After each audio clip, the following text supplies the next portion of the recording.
people. Here's my hot take. 50% of people with disability placards don't need them, and they need to be taken away from them. If you don't know me, my name's Nevin. I'm paralyzed. Totally understand not all disabilities are visible, but the amount of people I see that park in disability parking don't actually need it. Half of you guys that do have accessible parking placards, you guys don't need them. So let's talk about why this creator's assumptions don't just hurt disabled people, but it completely misses the real problem. I agree that disabled placard misuse is a real issue.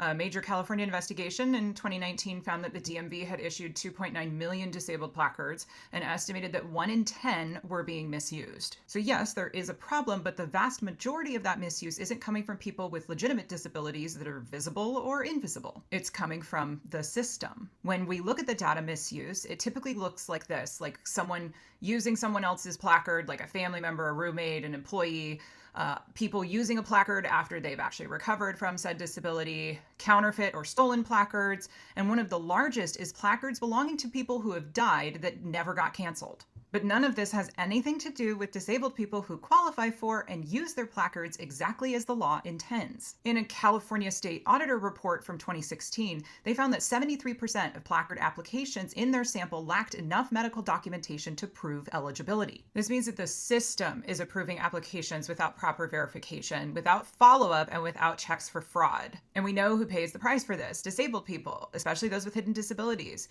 who get glared at, confronted, filmed, or accused anytime they don't look disabled enough when they park in these parking spaces. And it's important to remember that a lot of conditions that qualify for disabled parking aren't visible. On the California DMV's website, they state that if you have lost the use of one or more lower extremities or both hands, if you have a diagnosed disease that substantially impairs or interferes with mobility, if you're unable to move without the aid of an assisted device, or if you have a specific documented visual problem, including lower vision or partial sightedness, that you potentially qualify for a disabled placard. Now, this doesn't negate that there's still a ton of issues with actually being able to access disabled parking. In a national survey of thousands of veterans with disabilities from 2018, they found that 85% struggled to find accessible parking, 69% said that it happens every or most of the time, and 80% believe that enforcement is inadequate or non-existent. We all want the disabled placard misuse, illegal use to end,